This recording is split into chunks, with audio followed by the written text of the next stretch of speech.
Доброго дня, малята!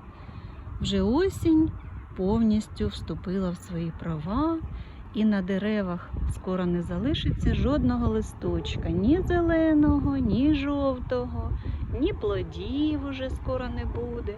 І на клумбах наші різнобарвні квіти теж уже відцвітають. А ми сьогодні з вами зробимо згадку про яскраву і чудову пору року осінь.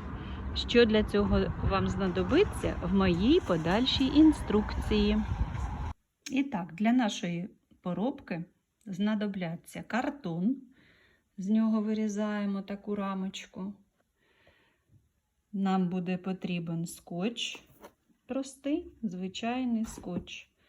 Ножиці, щоб акуратно відрізати картон і матеріал.